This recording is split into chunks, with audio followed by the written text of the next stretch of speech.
inviting me to be here today. You know, it's very difficult for an evangelical preacher to say anything in 10 minutes, but I'll try my best to do it. And before I get started, one thing, just to let you know, the Evangelical Environmental Network has been around for 25 years. We have really two missions. One is to educate evangelicals on the importance of creation care, and the second is to influence and to share policy decisions in Washington and many state governments. But there's probably something that besides being an evangelical, which is probably a little bit of a rarity in this room. I know that there's at least two of us here, maybe three or four. I actually grew up the son of a coal miner. I actually spent 14 years in the coal industry. The vast majority of coal-fired power plants that exist in South Africa, in India, and China, I actually designed the equipment that crushes the coal and pulverizes it to feed into the PC boilers. I then spent 18 years being a local church pastor, and now for in my ninth year of being president of the Evangelical Environmental Network. And I'm here to make three specific points today, or actually four. The first, why in the United States evangelicals are so important to this dialogue, how the need of this conference in its theme about human health is so critical to my work and to the work of the world, and also to talk something about what has been a very big concept throughout the 3 days of this meeting, and that's been communication. And lastly, to talk about hope. But to begin, and I will move through these pretty quickly, William O'Reilly, the former head of the EPA under various Republican administrations, said this in January of this year. When he's asked Republican members of Congress who fully understand climate change but don't want to do it, why are they opposed to it? Because they're afraid of the vote of evangelicals. Why that's so important, and he's right. Evangelicals voted 80% for Donald Trump. Leith will talk more about that a little bit later in his presentation, I believe, but that's not uncommon. Evangelicals always vote Republican.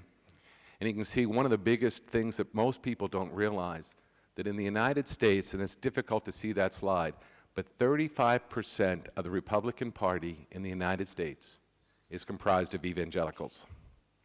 The next 16% is composed of white Catholics.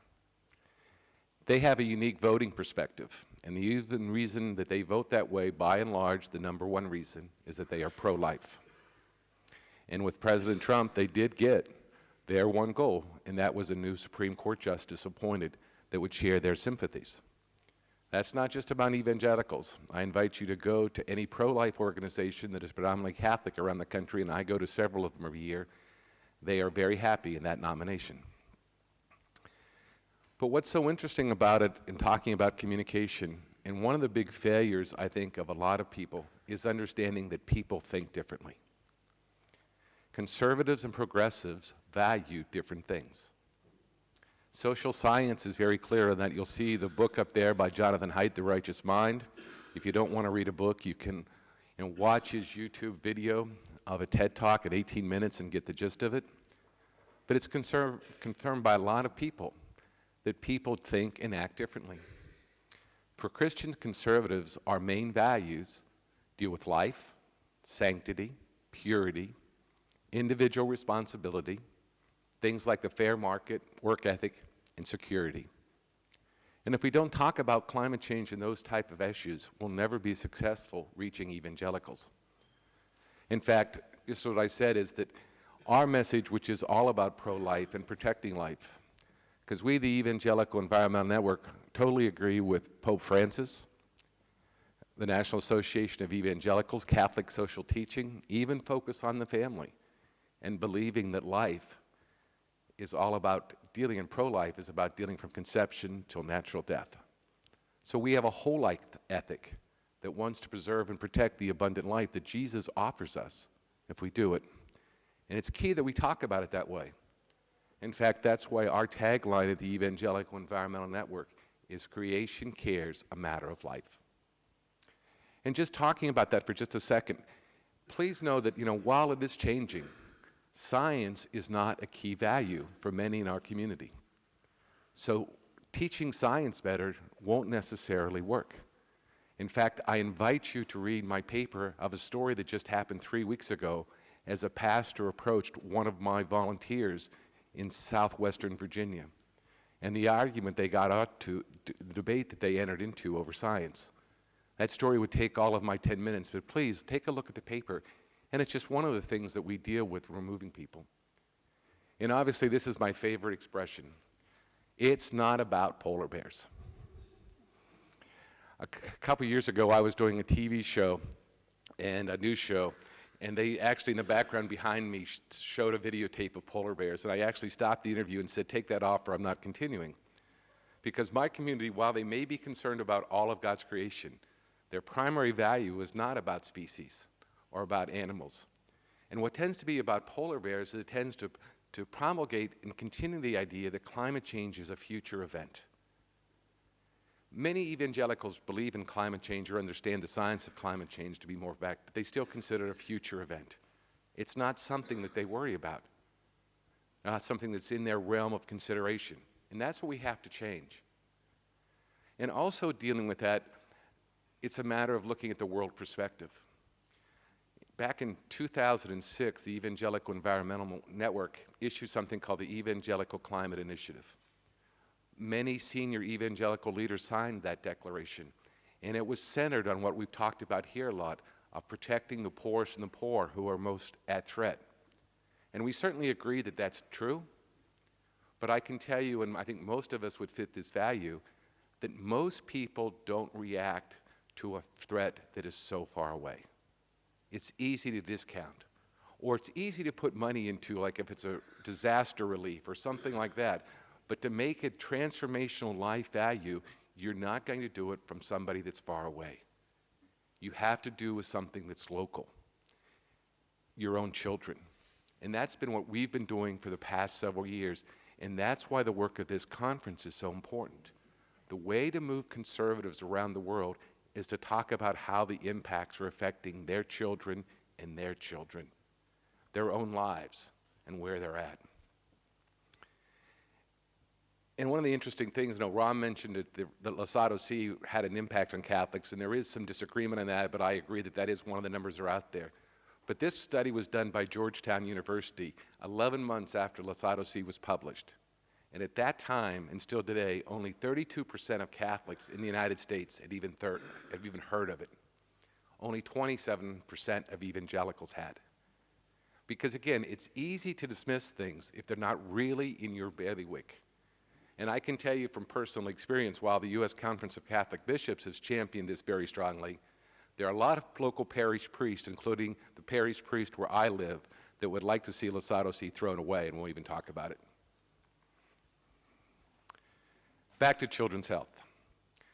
In the United States today, the 4 A's, as people call it, are very prominent: allergies, autism, asthma, and autism. We know that they're an epidemic. We also believe that more and more science is pointing to that petrochemicals and fossil fuels are a leading indicator of making these worse. I'm not saying that they cause it, they don't, but they are certainly a link and a contributor to it. It's very easy to get a grandparent's attention or parents' attention when you talk about these big 4 A's, which are astronomical in the United States. Whoops, went the wrong way, excuse me. Also, some of the things that are there is that if you know from the American Lung Association, 40% of all Americans still live in areas of unhealthy air. 26 million children live in a place where the cities still receive an F or a county. Ozone levels are increasing. Asthma is increasing. In fact, in 2016, ozone levels actually went up in the United States. Something that very few people talk about because it's a little-known vector disease outside of the Northeast United States, but Lyme disease. Lyme disease has increased 320% throughout the Northeast United States. Our Center for Disease Control estimates that there are over 300,000 cases of Lyme disease, and about 90% of those are undiagnosed. I know many people that have that. It's a very big epidemic. I mentioned this and I tried to get this into it. It's one of my biggest things is that soot, PM 2.5, is a killer of the unborn. Almost 16,000, according to Leo Transcendi, 16,000 preterm births resolved in the United States because of 2.5, PM 2.5, which equal about 5,000 deaths.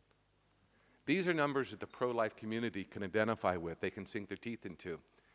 Study just came out recently, the methane threat map, that 4 million children go to public school in the United States within a half a mile, 0.8 kilometers of a natural gas drilling site, a fracking site primarily. We all know the medical studies, the indications of what happens. These are things that wake people up and make the problem real, and they actually work. We do something called the Pro-Life Clean Energy Campaign. We've done it in 5 states. 225,000 pro-life Christians signed up for it.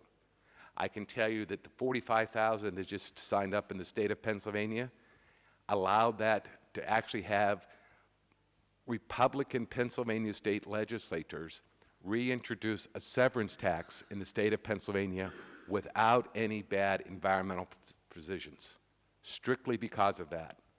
It also cost me my promise to bring them back rosaries because 2 of them were Catholic from the Vatican. But I'm more than willing to give anybody a rosary for getting a vote, to be honest. It's interesting that 3 million pro-life Christians in the past 3 years have acted on climate change and clean energy. In fact, one of the things, most people don't realize this, but the most significant law to date of reducing carbon pollution in the United States and air pollution in general was the mercury and air toxic standard.